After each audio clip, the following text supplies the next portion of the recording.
Shalom à tous et bienvenue à e-Décryptage, le tout premier numéro de la nouvelle saison qui souffle sur Lumière du Monde Télévision. e-Décryptage, vous le savez, c'est le plateau spécialisé dans l'analyse des grands dossiers brûlants de l'actualité africaine et internationale sur Lumière du Monde Télévision.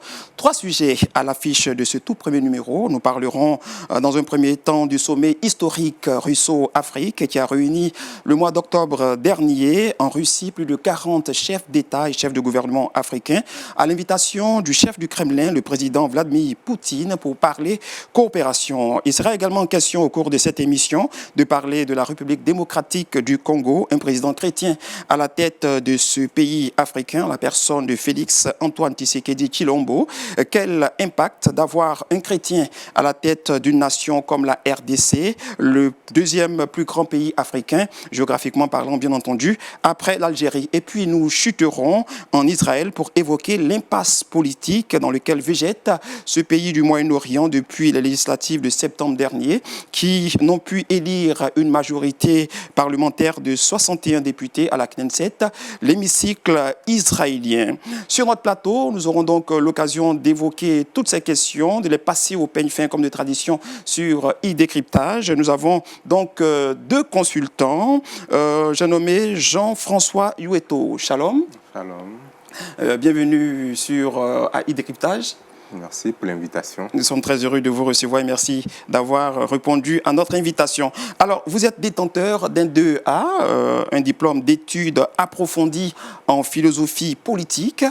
Vous êtes également conférencier, coach en développement personnel, auteur du livre Les valeurs pour entreprendre. Vous êtes aussi titulaire d'un certificat d'études supérieures spécialisé en management psychologique des organisations. J'ai envie de dire, ça fait trop pour une seule tête. Bon, comme nous sommes, c'est l'esprit qui souffle, donc voilà. Avec l'intuition, on avance avec. Alors, développement personnel, qu'est-ce que c'est? Le développement personnel, c'est la conscientisation de l'homme. L'homme se pose la question sur lui-même, sur les actes qu'il pose, mais dans un chronogramme, c'est-à-dire dans le temps. Comment il va agir efficacement, comment on soulève des questions du stress, on soulève les questions d'objectifs, on soulève les questions de gestion du personnel. Ok, nous aurons l'occasion de revenir sur cette question importante. Et puis, notre invité de la droite n'est plus à présenter, mais pour des questions de civilité, nous allons le faire. Docteur Samuel Maté, shalom. Shalom Franck. Très heureux de vous recevoir. À tous les auditeurs et voilà. Alors, il est professeur d'économie et de management avec une spécialisation dans les problématiques de la dette et du financement et de l'entrepreneuriat. Vous avez en votre possession un doctorat d'État américain en économie, un MBA, Master of Business Administration, une maîtrise en économie monétaire et économétrie, ainsi qu'un diplôme de fin d'études en études comptables. Vous êtes également le président de la Fondation africaine pour l'entrepreneuriat et le développement économique. Alors, l'économétrie, en 2 mots. Économétrie, c'est économie plus mathématiques. Okay. Donc, c'est une des sciences qui permet de mesurer de manière scientifique et mathématique les impacts de l'économie. Voilà, tu es bien dit. Premier sujet pour ce tout premier numéro de e-Décryptage pour cette nouvelle saison qui s'ouvre sur Lumière du Monde Télévision. Ce sont plus de 40 chefs d'État et chefs de gouvernement africains qui ont pris part du 22 au 24 octobre dernier à Sochi. Nous sommes en Russie, au premier sommet russe-Afrique dont le but, selon les autorités russes, est de renouer les relations historiques avec le continent africain et accentuer davantage la présence russe en Afrique. Sommes-nous partis pour un autre néologisme, la Russie-Afrique, après ce que nous connaissons, la France-Afrique et tout récemment la Chine-Afrique? Nous aurons l'occasion de parler de tout cela tout juste après cet élément qui va suivre. Ouverture ce mercredi à Sochi du premier sommet Russie-Afrique. 54 pays du continent sont représentés par leur chef d'État ou leur chef de la diplomatie. La journée a commencé par une rencontre entre le président russe Vladimir Poutine et son homologue égyptien Abdel Fattah al-Sisi, dont le pays préside l'Union africaine. Ensuite, photos de famille, séances plénières, grands discours et discussions bilatérales vont se succéder pendant 2 jours. La Russie s'est inspirée de ce que fait la Chine depuis maintenant plusieurs années avec des sommets de ce genre pour ancrer un peu plus sa présence sur le continent. Pour Moscou, c'est une manière de renouer avec une influence passée, le temps de la grande amitié entre l'URSS et les pays africains en quête d'indépendance. Vladimir Poutine a d'ores et déjà indiqué qu'il souhaitait au minimum doubler en 5 ans ses échanges commerciaux avec l'Afrique. Pour les pays africains, il s'agit de diversifier les partenariats sur le plan économique, mais aussi et surtout militaire, un secteur dans lequel la Russie est déjà présente. La majorité du commerce russe vers l'Afrique concerne les armes. Voilà, nous venons donc d'apprécier cet élément qui nous parle bien entendu de ce tout premier sommet historique russo-afrique. La première question qui pourrait s'inviter à nos lèvres, c'est de savoir pourquoi Vladimir Poutine cherche-t-il à renouer les relations avec l'Afrique et également renforcer la présence russe sur le continent africain. Qu'est-ce qui se cache, on peut le dire, derrière cette motivation diplomatique, cette approche diplomatique? Et je vais commencer avec Yueto. Merci déjà de commencer par moi. Je pense que ce sommet ne cache pas quelque chose, mais ce sommet va apporter quelque chose de plus. N'oublions pas que nous sommes dans une guerre économique, nous sommes aussi dans ce qu'on va appeler la géopolitique. Et la Russie cherche à se positionner de la même manière que la Chine s'est positionnée, de la même manière que la France s'est déjà positionnée. La Russie va chercher à se positionner. Et ce positionnement, c'est en même temps une certaine visibilité que la Russie va faire. Et ça sera aussi un appel que la Russie va lancer à travers le monde entier pour mettre en place sa puissance, pour mettre en place une puissance économique, pour mettre en place une puissance militaire, pour mettre en place une puissance politique. Donc, c'est en même temps une stratégie que la Russie veut développer, c'est en même temps un test, raison pour laquelle j'ai aimé bien le mot renouer les relations. Parce qu'au départ, il y a eu déjà des contacts. On va prendre le Mali. Le Mali, on va dire en matière, les intellectuels sont allés étudier en Russie. Donc ce contact va pouvoir s'amplifier. Et puis, Dieu aidant, peut-être qu'on va donner encore notre chance de partenariat avec une autre puissance. Absolument. Docteur Samuel, Vladimir Poutine convoque plus de 40 chefs d'État africains et chefs de gouvernement à Sochi, en Russie, pour parler coopération. Qu'est-ce qui pourrait bien motiver cette politique russe? Écoutez, Franck, la Russie, pour moi, veut résoudre 3 problèmes. Le premier problème que veut résoudre la Russie, c'est le problème de son isolement. Et vous allez constater que depuis quelque temps, la Russie n'est plus invitée lors des sommets occidentaux, notamment le sommet des G8. Et la Russie n'est plus invitée, elle est mise à l'écart. Et vous vous rappelez qu'il y a encore 2-3 ans, le président Trump a soulevé cet aspect du fait de l'isolement de la Russie. Donc, une Russie qui est isolée pour diverses raisons, et le fait de se rapprocher des Africains, de pouvoir mobiliser 40 pays, 40 chefs d'État sur les 54, c'est déjà une manière pour le président Vladimir Poutine de pouvoir se remettre, comme l'a un peu dit M. Yueto, sur le devant de la scène. Donc, et de réduire cet isolement occidental dont il est l'objet depuis des années et qui, pour le moment, ne voit pas de fin. Alors, d'accord. Il parle de renouer les relations avec l'Afrique. Cela signifie qu'il y a eu des relations avec l'Afrique dans le passé. On parlait de non, mais c'est clair. Et avant, Franck, on se rappelle de l'URSS, qui regroupait un certain nombre de fédérations, qui était une fédération, et qui, on avait vu avec l'écroulement de la Russie, on a l'Ukraine, on a la Biélorussie, etc., qui se sont séparés de la Russie. Donc, quand il y a eu, disons, l'écroulement de l'USSR, ce qui s'est passé aussi, c'est qu'il y a eu un recentrage des priorités de la Nouvelle République qui s'est vu avec la plupart de ces régions qui sont devenues indépendantes, et les priorités ont changé. Et donc c'était un peu ça. Et pour Poutine aujourd'hui, avec cet isolement dont il est l'objet depuis quelques années sur le plan international, il s'agit de repositionner une Russie forte, une Russie conquérante. Et c'est ça un peu le premier élément. Le deuxième élément étant les ressources. Et ça, il faut noter une chose. On parle du sommet Chine-Afrique, on parle de sommet même Europe ou France-Afrique, on parle, etc. Ça devait faire réfléchir les chefs d'État africains. parce que ces pays regardent l'Afrique comme un seul. Mais est-ce que les chefs et les leaders africains se regardent et essaient d'avoir une seule voix? Le fait que ces pays invitent l'Afrique comme un seul bloc, cela signifie bien entendu que c'est un message fort pour signifier que l'Afrique a un fort potentiel. Non seulement un fort potentiel, mais ils disent aux Africains, on veut parler à une seule personne. Est-ce que vous voyez? On veut que vous parlez d'une seule voix. On veut pas avoir... Est-ce que derrière, on appelle à l'unité africaine? On appelle à l'unité africaine, Franck. On veut pas parler à 54 petits présidents. On veut parler d'une seule voix.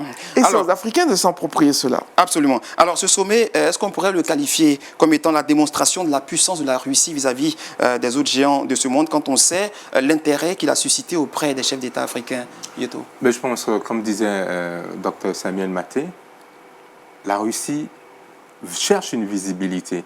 Donc, c'est en même temps une certaine démonstration de sa puissance face à d'autres puissances. Mais où j'allais en revenir, c'est aussi, comme disait encore le docteur, c'est un questionnement que nous faisons. La Russie veut montrer sa puissance. L'Afrique, où est sa puissance? Certes, il y a démonstration de puissance parce qu'ils ont tout, mais nous, où nous en sommes avec notre démonstration de puissance? Est-ce que nous nous tournons pour permettre à ce que les gens nous dévorent, ou bien nous encore, nous devons montrer notre force pour dire, certes, nous avons des potentialités, nous avons besoin de vous, mais non pas dans un acte de soumission, dans un acte de partenariat gagnant-gagnant. Et là encore, il faut voir dans l'acte de partenariat gagnant-gagnant, qu'est-ce qu'on gagne concrètement? Pas d'une certaine idéologie, parce que la Russie ne propose plus d'idéologie. La Russie va proposer maintenant des moyens. Au plan économique, alors? Au plan économique, même au plan militaire, on a mis la démonstration. Voilà. Donc, je peux dire... Alors, oui, allez-y. Oui, allez-y. Alors, est-ce que cet intérêt, on va dire subite, on a vu la Chine s'intéresser aujourd'hui à l'Afrique, la Russie, dans l'histoire, on a la France-Afrique. Est-ce que nos présidents, nos chefs d'État africains, nos décideurs ne devraient pas prendre conscience de ce que l'Afrique est aujourd'hui et s'organiser? Kwame Nkrumah parlait des États-Unis d'Afrique. Est-ce qu'on peut arriver à cela un jour? Mais bien sûr qu'on peut arriver à cela et qu'on doit, non seulement qu'on peut, mais qu'on doit arriver à cela si on veut que l'Afrique survive dans le siècle, sur la génération à venir. Mais aujourd'hui, il faut une nouvelle génération parce que ce qu'on constate aujourd'hui, c'est plus que ces pays africains sont empiétrés individuellement dans des guerres politiques. Ce ne sont plus des guerres des guerres politiques qui dépendent d'eux? Non, ce ne sont plus des guerres entre pays, mais ce sont des guerres politiques internes. La dynamique a changé en Afrique. Avant, on avait des coups d'État, on avait des rébellions en Afrique, on avait des guerres, etc. Mais vous allez voir, les guerres se sont tues. Mais au fait, elles ne se sont pas tues en tant que guerre. C'est la forme de la guerre qui a changé. Okay. On n'a plus affaire à des conflits armés de rébellion, mais on a affaire à des guerres politiques fratricides, c'est-à-dire en des gens. Et si vous regardez, même parmi pratiquement tous les pays, des gens qui étaient alliés, qui se retournent les uns contre les autres, et qui sont prêts à se détruire pour que l'autre n'avance pas. Et au fait, c'est ça le grand problème à résoudre aujourd'hui en Afrique. En Afrique, ok. Alors, ce sommet, on l'a dit, il peut être donc qualifié comme une démonstration de la puissance de la Russie. Est-ce qu'on peut dire que ce rapprochement avec la Russie peut créer des répercussions en termes de relations diplomatiques et économiques avec l'ancienne métropole française pour les pays africains d'expression francophone, quand on sait l'intérêt que cette métropole, l'ancien colon, a en Afrique? Cela me fait rire un peu, permettez. Nécessairement. Parce qu'au départ, il va y avoir une guerre de leadership à l'intérieur même de la Confédération des chefs d'État qui va se positionner. La question que je me posais lorsque je posais la question à Dr Samuel, pourquoi on a attendu que le président égyptien prenne la tête de la Confédération pour que cela puisse s'organiser? C'est peut-être son management? Peut-être son management, mais il y avait déjà au préalable des relations avec l'Algérie, avec l'Égypte et avec l'Afrique du Sud. Ça avait déjà commencé. Donc je pense qu'en face, on trouve un partenaire idéal. Maintenant, certes, l'Égypte, avec les pays francophones, sont d'obédience au niveau de l'obéissance avec l'ancienne métropole.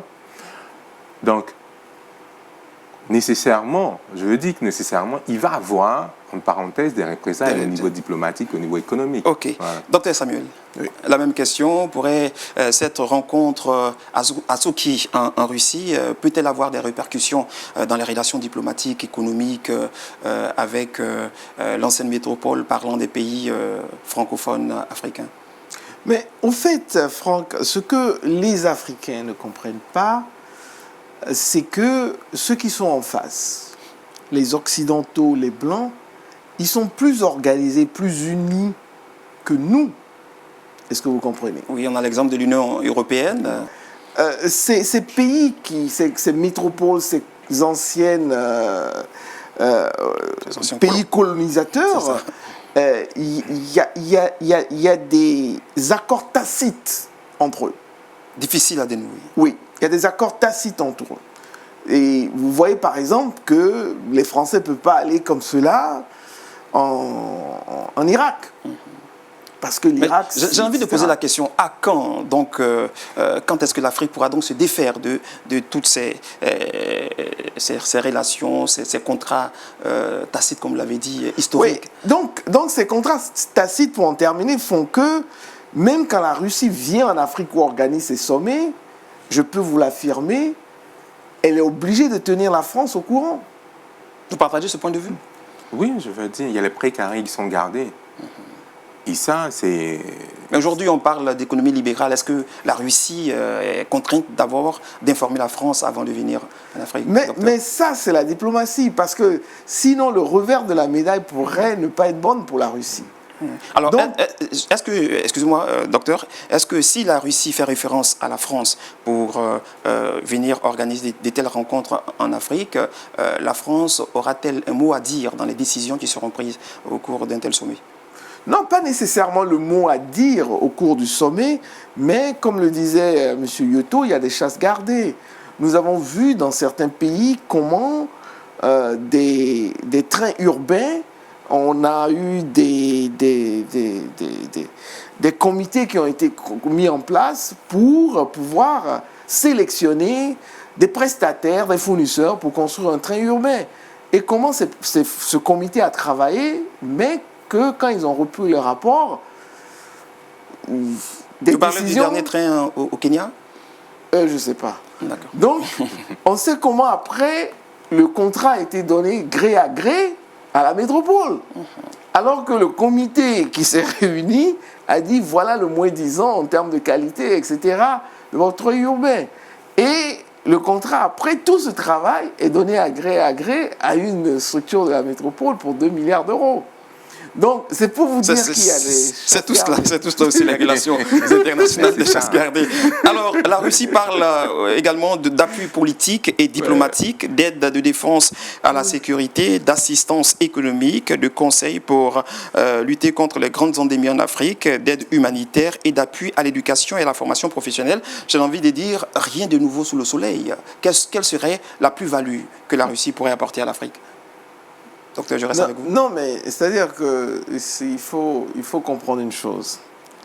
Il faut comprendre une chose qui est que si je veux vous vendre quelque chose, en économie, on vous dit que il y a plusieurs types d'économies. C'est-à-dire que dans le système de vente, je veux vous vendre un stylo, je viens avec plein de choses, mais ce qui m'intéresse, c'est de vous vendre ce stylo. Est-ce que vous voyez? Et moi, c'est comme cela que j'interprète le jeu de la Russie. C'est-à-dire que la Russie vient avec beaucoup de choses sur la table, mais il n'y a qu'une seule chose qui l'intéresse. Et il faudrait comprendre également que, et cette chose, je suis arrivé à le déterminer quand, lors du sommet, je me suis rendu compte que il paraît que les chefs d'État étaient accueillis avec une foire aux armes. Nous aurons l'occasion d'en parler tout à l'heure. Parlons donc des stands de l'armement russe. Oui, donc vous voyez très bien que quand on met sur la table santé, éducation, etc., la Russie n'est pas une référence en santé, en technologie de santé. Ils ne sont pas une référence. Donc, ils ne vont pas venir vendre à l'Afrique quelque chose que l'Afrique peut avoir ailleurs de meilleure qualité et à moins de coûts. Okay. Jean-François Yoto, est-ce que les promesses russes au continent africain pourraient naturellement être dotées d'une plus-value en termes de relations? Je pense que ce n'est pas les dernières promesses que l'Afrique reçoit. Hein. Absolument. Voilà. C'est une kyrielle de promesses. Et pour pouvoir avoir une certaine visibilité, et pour reprendre certains termes, l'Afrique, c'est l'avenir. Donc chacun a envie d'être présent. Maintenant, tout dépend de la forme, de la présence qu'on va faire pour être là. Donc, il faut habiller une certaine puissance pour venir et puis vendre quelque chose. Et je pense que c'est ce que la Russie est en train de faire. En proposant la formation, en proposant tout ce qui l'éducation, voilà. La santé, etc. Voilà. Alors, dernière question pour en finir avec ce sujet. Tout à l'heure, docteur parlait du volet militaire. Effectivement, il a été question de visiter des stands de l'armement russe. Cette opportunité militaire, moi, me fait un peu craindre. Est-ce qu'on ne pourrait pas penser à certains dictateurs africains qui ont là l'opportunité de renforcer leur pouvoir parce que désormais, ayant la facilité de s'octroyer des armes? Mais écoutez, Franck, je vous ai dit une chose, c'est que les guerres en Afrique n'ont pas disparu. Elles ont changé de forme. Et vous comprenez que là où il y a la division, il ne peut pas y avoir de progrès. Ce qui a été fait en avant, je ne veux pas accuser tel ou tel, parce que, comme je l'ai dit souvent, passer son temps à accuser les autres, c'est le meilleur moyen de ne pas évoluer, de régresser. Donc, je me dis que avant, les Africains étaient face à des guerres en pays, mais plus, à 90%, à des guerres internes, de rébellions, de coups d'État, etc. Ils en ont pratiquement tous connu. Aujourd'hui, ces éléments, ont plus ou moins, se sont tus, mais c'est faux. C'est la forme qui a changé.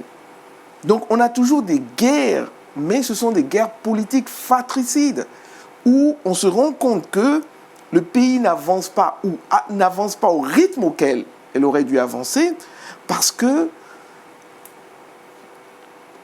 les frères ennemis passent leur temps à se faire des coups bas, à se combattre entre eux, et ne regardent pas l'avancement du pays. Et on le voit dans tous les pays où des anciens alliés politiques deviennent des ennemis jurés et ça s'arrête, ça met en prison, ainsi de suite. Et on ne peut pas évoluer comme cela. Donc cette forme de guerre, et nous le savons, sur l'année 2020, il y aura près de 7 pays africains qui seront en phase d'élection présidentielle.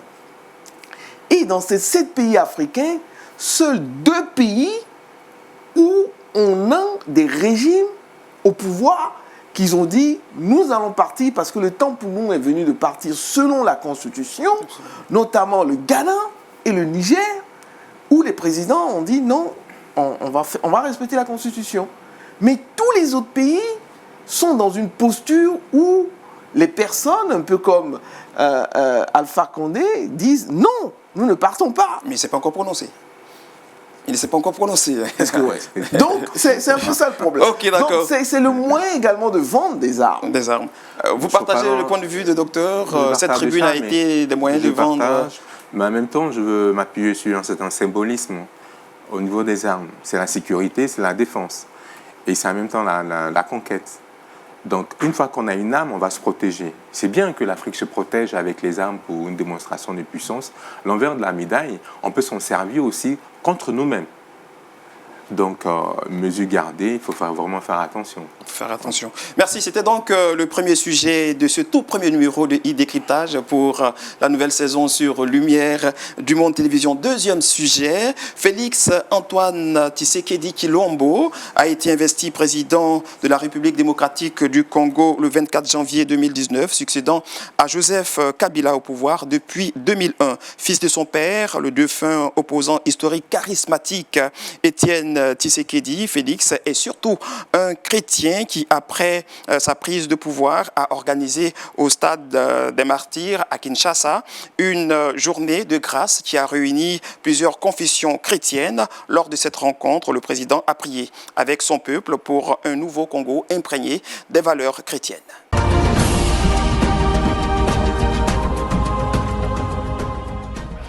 Éternel Dieu Tout-Puissant, ta parole déclare que si mon peuple, sur qui est invoqué mon nom, s'humilie,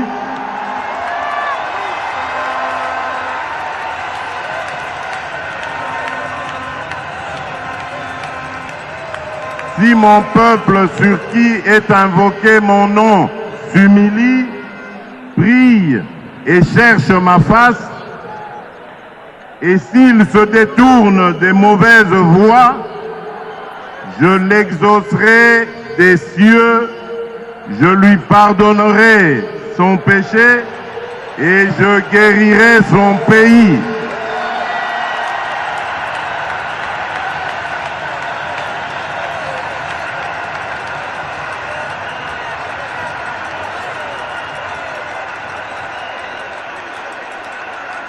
Mes yeux seront ouverts désormais et mes oreilles seront attentives à la prière faite en ce lieu. Je confesse mes péchés, ceux de mon peuple et même ceux commis par les autres sur le sol de mon pays. Pardonne-nous d'avoir donné ta place aux hommes en les adorant comme des dieux. Pardonne-nous pour le culte de la personnalité ancré dans toutes les couches de notre nation. Au nom de toutes les autorités anciennes comme présentes, je te demande pardon pour le sang des innocents qui a été versé dans notre pays, intentionnellement ou par des simples erreurs.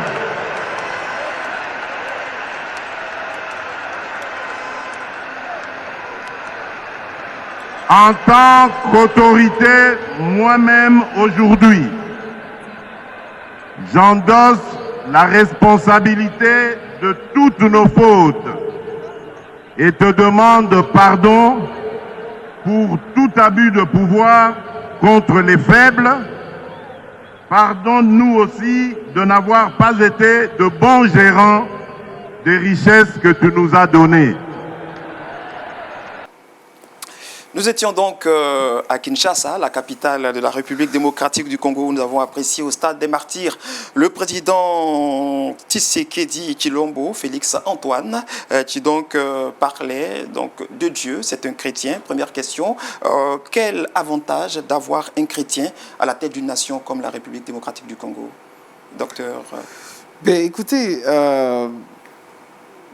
toute la question est de se dire que nous avons connu dans ce pays un président chrétien qui se disait chrétien. Et toute la question est de se dire que est-ce que ce président est un chrétien pratiquant? C'est quelqu'un qui est né de nouveau, qui applique la parole de Dieu. Absolument. Parce que tout dépend de cela. Si c'est quelqu'un qui est né de nouveau, qui applique la parole de Dieu, je pense qu'il y aura de la prospérité, il y aura de la sagesse. Parce que ce qui distingue le chrétien des autres, et ce qui a fait que le monde chrétien a dominé le monde, parce que les Occidentaux, etc., ils se sont basés sur la Bible pour le principe. Absolument. Ce sont des principes de pardon, comme l'a dit Tshisekedi, nous pardonnons, nous devons protéger le faible. La Bible nous dit que nous devons protéger l'orphelin et le veuve. La Bible nous dit que nous devons être transparents dans la gestion de la richesse. Nous ne devons pas être attachés à la richesse. La Bible nous dit que nous devons pardonner. La Bible nous dit que nous ne devons pas tuer, ainsi de suite. Donc ce sont des valeurs qui représentent même les valeurs universelles, transversales. Et donc si c'est un président chrétien qui est pratiquant, et qui a mis dans son cœur de mettre en œuvre les valeurs et la parole de Dieu, le pays certainement va prospérer. Absolument. Qu'est-ce que vous pensez donc de cette déclaration de Félix Antoine Tshisekedi Tshilombo à son peuple? Je pense qu'il a commencé, en tant que chrétien, d'offrir déjà son autorité à Dieu et d'offrir son peuple à Dieu. Mais ce n'est pas un simple fait d'offrir son autorité, d'offrir son peuple à Dieu. Il faut suivre les préceptes que Dieu donne. La foi vive se manifeste par les œuvres. Donc la question va se poser, comment va-t-il lier le pouvoir politique à sa foi? C'est là où nous l'attendons. Voilà. Ah oui, ça c'est une grande question, une grosse problématique, on va dire, hein, docteur. Non, tout à fait, c'est ce que nous disons. C'est-à-dire que la question qui va se poser, c'est que, et ça j'aimerais insister là-dessus, quand aujourd'hui dans le monde dans lequel nous vivons, un président chrétien, quand il est président, comme on le dit, il est le président de tout le monde. Il est le président de tous ceux qui se trouvent dans le pays, des musulmans, des bouddhistes, des animistes, etc. Il est le président de tout le monde, même s'il a sa foi. Et c'est pareil pour un musulman. Dans les pays musulmans, il est le président de tout le monde. Mais c'est là, tout le monde. Oui, il doit faire la différence. Où il peut amener des gens à Christ par sa manière de faire. Par sa manière de gouverner. Oui, sa manière de gouverner. Absolument. Et en se positionnant et en apprenant de comment Dieu gère. Puisque qu'est-ce que la parole de Dieu nous dit? La parole de Dieu nous dit que Dieu fait venir la pluie sur le bon comme sur le mauvais. Absolument. Il y a des choses sur lesquelles il doit être juste et équitable, que les gens soient chrétiens ou pas. Et ça ne doit pas être transparaître que, il est chrétien, il va avoir plus de penchant pour, pour les chrétiens, et laisser faire les autres. Ok, d'accord. On peut aussi ajouter peut-être que ce n'est pas la première fois qu'un président est chrétien, on l'a souligné tout à l'heure. Oui, justement, c'est la question qui arrive. Okay. En Éthiopie, le Premier ministre Abiy Ahmed est d'obédience chrétienne. Nous avons en République démocratique du Congo, nous venons donc de citer le cas de Félix Tshisekedi. Au Brésil, le président Jair Bolsonaro revendique sa foi chrétienne évangélique. Et puis tout récemment, l'actualité nous le dit, Janine Agnès, qui assure l'intérim en Bolivie après la démission d'Evo Morales, a brandi la Bible et a dit sa fierté d'entrer à la présidence avec la Bible. Est-ce qu'un vent nouveau est en train de souffler sur le monde? C'est possible parce que ce que le Seigneur dit, nous ne l'oublions pas. Quel est l'objectif de la parole de Dieu? Quel est l'objectif? L'objectif qui se résout dans ce que nous disons nous tous, que ton règne vienne. Est-ce que vous voyez? Et la parole de Dieu nous dit que le monde tel que nous le voyons va passer et qu'un monde nouveau arrive où c'est Dieu qui régnera directement et qui sera un monde éternel. Donc, nous sommes dans du temporel. Et Jésus, ses disciples ont demandé à Jésus, quand est-ce que la fin de ce système humain va arriver? Est-ce que vous voyez? Et Jésus a donné les signes. Et un des signes aussi qu'il a donné, il dit, et les deux signes, moi, que je trouve assez palpants aujourd'hui, il dit, il y aura des soulèvements partout.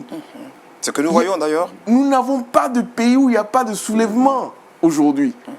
Pour un oui ou pour un non, tout le monde se soulève.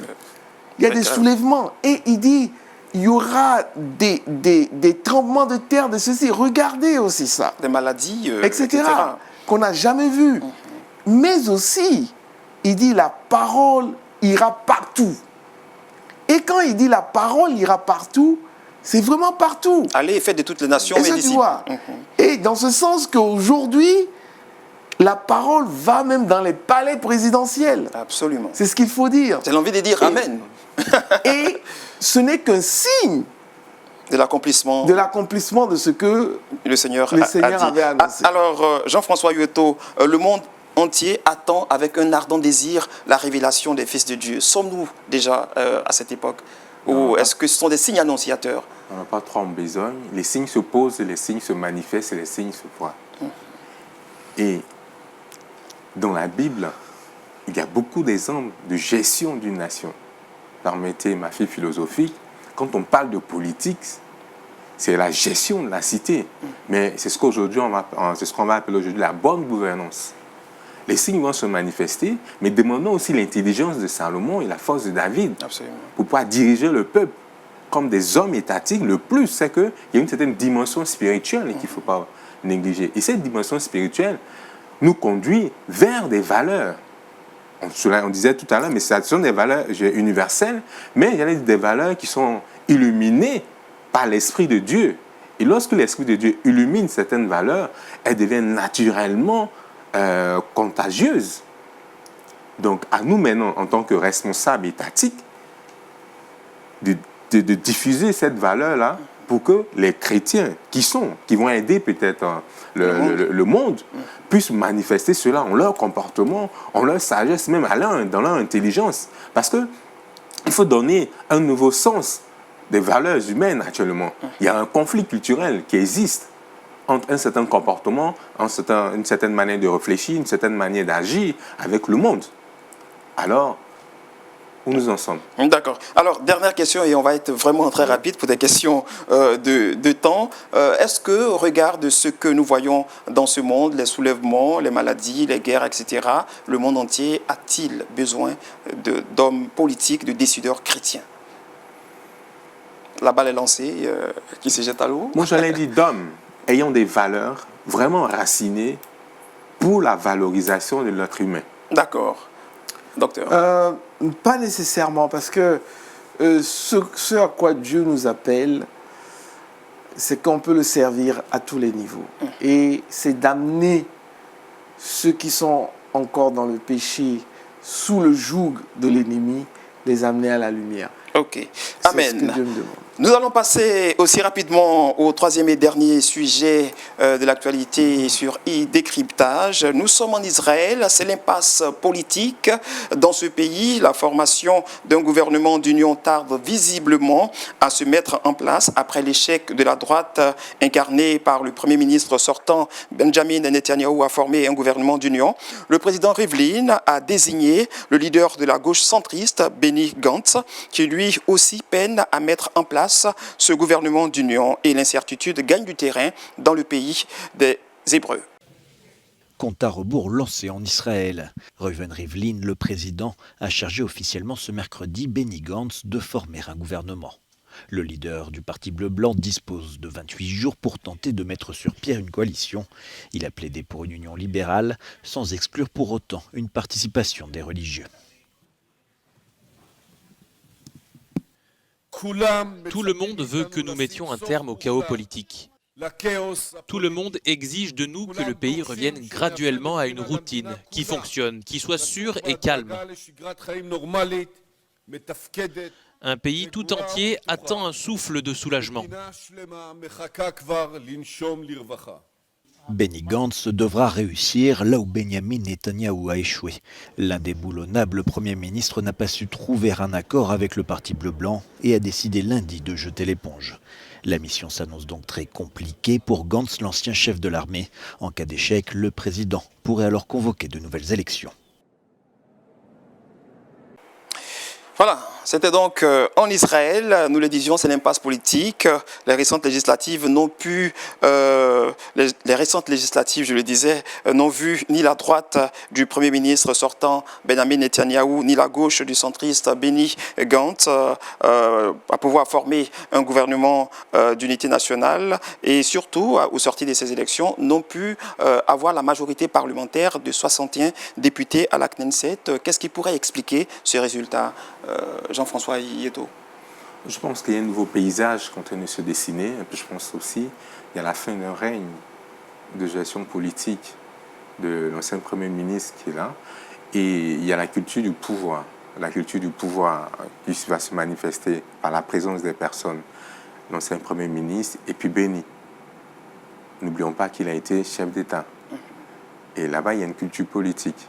Et donc c'est ce bras de fer là qui va faire que va se dessiner un pouvoir politique. Voilà. Docteur, ni Benny Gantz ni Netanyahou n'ont pu avoir la majorité parlementaire. Qu'est-ce qui explique cela, selon vous? Bon, il faudrait dire que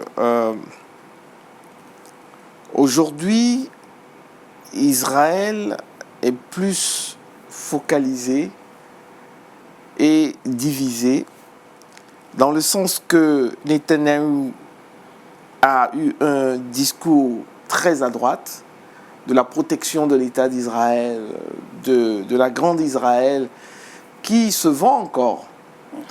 Mais en même temps, il y a les Israéliens qui ressentent un besoin de changement, c'est ce que qui ressentent un besoin de changement.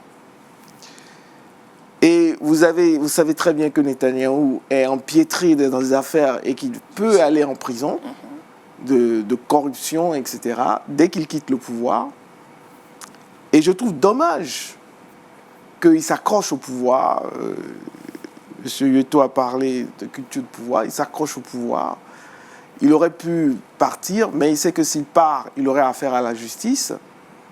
Et il se retrouve dans une situation où, grâce à cette division entre le peuple, qui, une partie, pratiquement 50% pour une Israël forte, main d'acier, etc., et des besoins de changement au sein de la population, font qu'ils se sont retrouvés avec des nombres de sièges, je crois, 33 et 32. Ouais, 33 pour Benny Gantz, oui, et 32 pour exactement. Netanyahou. Et le grand problème qui se pose aujourd'hui, pour lequel ils n'arrivent pas à s'entendre, c'est que Netanyahou ne voit pas de proposition sans lui en tant que Premier ministre qui continue.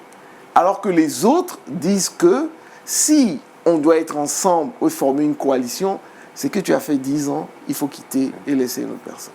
Alors, vous êtes pour le départ de Netanyahou du poste de Premier ministre pour céder la place? Je ne dirais pas qu'il faut un changement pour un changement. Je pense que quand on a duré sur un poste, il faut savoir partir. Et vous pensez que c'est l'heure de partir? Quels sont les signaux? On le disait, ce n'est pas l'heure de partir parce qu'il y a une affaire, il est inculpé quelque part. Mais en même temps, bon, j'allais dire, c'est le moment, d'une certaine manière, Dieu envoie certaines occasions, il faut les attraper puis partir. Alors, subir ses responsabilités. J'aimerais revenir sur cette problématique qui crée d'ailleurs l'impasse. Qu'est-ce qui fait la pierre d'achoppement? Pourquoi, d'un côté, Netanyahou n'arrive pas à créer un gouvernement d'union et de l'autre, Benny Gantz également, depuis un certain temps, peine à mettre sur pied ce gouvernement? Mais c'est très clair, parce que tu te retrouves avec des gens qui ont les mêmes forces. Est-ce que vous voyez? C'est des gens qui ont les mêmes forces et en même temps qui se disent que la première place, c'est moi qui le prends. Netanyahou dit, voici, je vous fais des propositions, je peux faire des concessions, mais je ne bouge pas de mon poste de Premier ministre. Alors que Gantz dit, non, moi, si j'accepte quelque chose, c'est que c'est moi qui suis le chef. Non, ils ne peuvent pas s'entendre. C'est pour ça que le président a donné un délai. Si vous n'arrivez pas à vous entendre, je lance de nouvelles élections. Mais au vu de cette division au niveau du peuple israélien aujourd'hui, on risque de se retrouver encore avec du 50-50. Alors, là, il faut un accord politique. Alors, pourquoi les partis orthodoxes qui sont en majorité de la droite, qui soutiennent Benyamin Netanyahou, s'opposent-ils à un gouvernement social-libéral prôné par Benny Gantz? Non, le problème qui se pose aujourd'hui, c'est que Netanyahou surfe un peu comme un Trump sur la peur, parce qu'il faut reconnaître que la dynamique dans la région est en train de changer. La Syrie, c'est vrai, a été affaiblie, mais les récents accords où les Américains ont quitté le nord de la Syrie, la Turquie a fait son évasion, où on a des pays comme le Liban qui sont devenus instables, où on a des pays comme l'Arabie Saoudite qui est en guerre avec le Yémen, et on a des pays comme le Qatar qui sont isolés.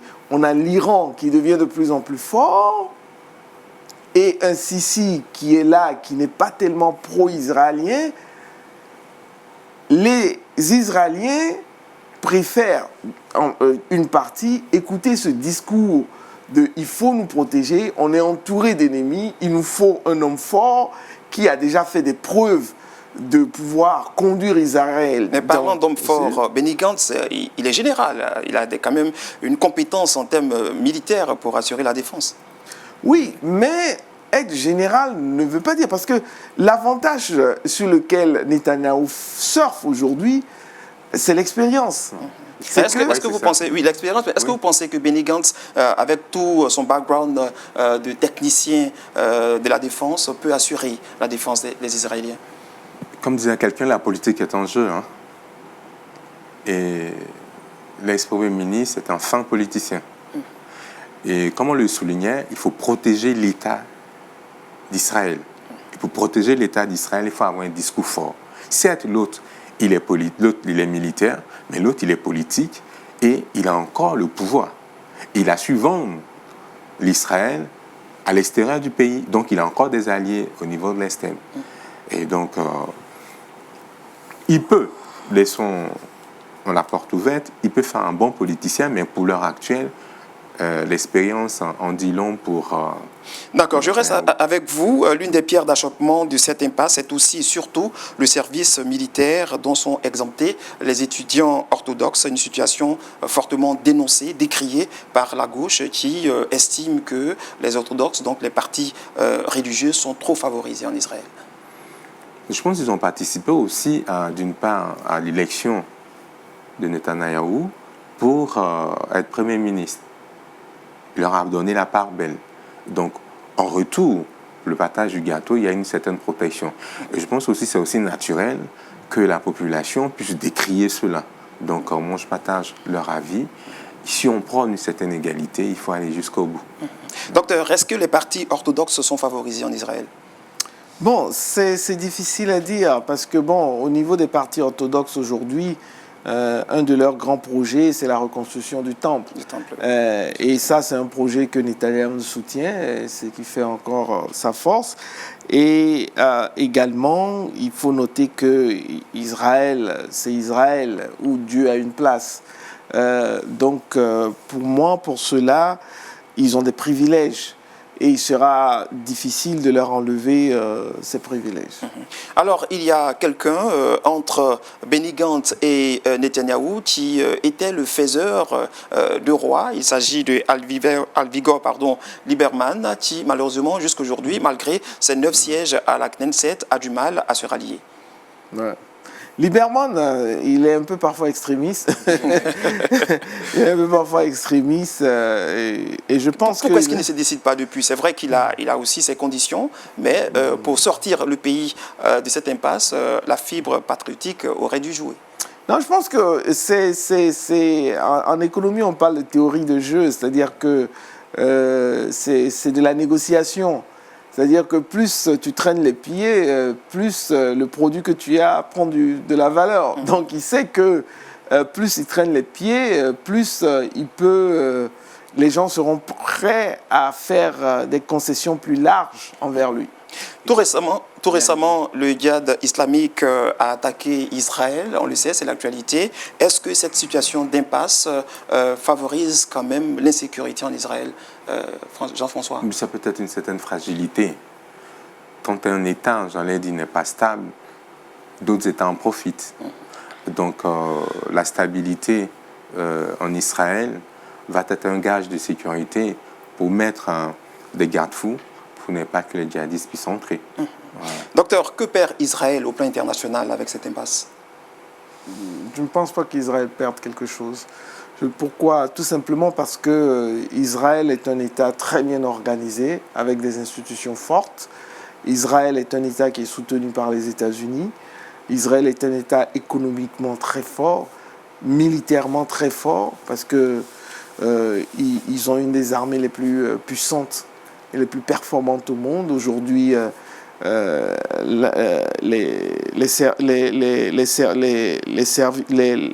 forces spéciales israéliennes vendent leur expertise à travers le monde, même en France.